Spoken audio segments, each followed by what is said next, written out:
Hi, this is Jack Crooks from Money and Markets TV.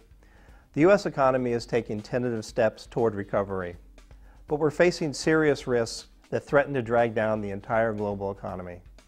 The biggest of these risks is what's called a balance sheet recession. During a balance sheet recession, individuals and businesses pay down their existing debt rather than take on new loans.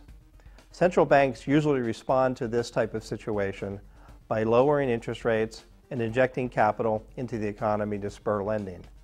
But banks tend to use that capital to boost their own balance sheets and deleverage risky loans instead of making new loans. If this all sounds familiar, it's because we're in the middle of a balance sheet recession right now, something we haven't seen in the United States since the Great Depression. But there are actually closer parallels to a more recent crisis, the Japanese recession. The Bank of Japan held interest rates at zero for many years, but it failed to promote borrowing. Instead, the country suffered through 15 years of deflationary conditions and finally realized that monetary policy is ineffective during a balance sheet recession.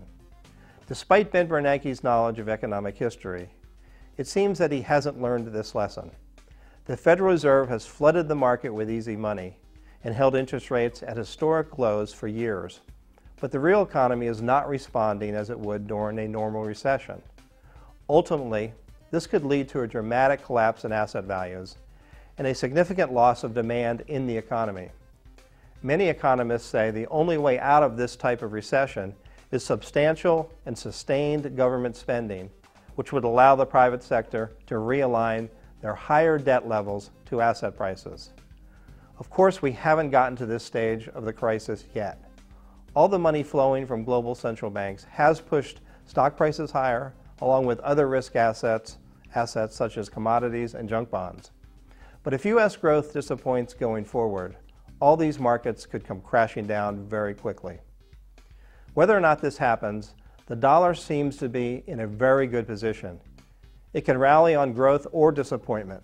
Right now, the U.S. is expanding faster than its primary competitors, such as the Eurozone and Japan, so the dollar has been trending higher, and it's actually starting to get some growth and yield coverage.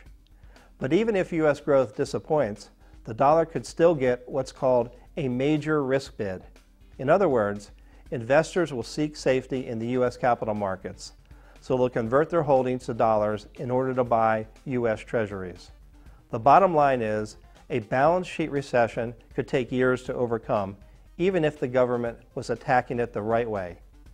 As things stands now, this recovery could continue or it could reverse. But either way, the U.S. dollar may be in a sweet spot for the first time in years. I'm Jack Crooks from Money and Markets TV. Thanks for watching.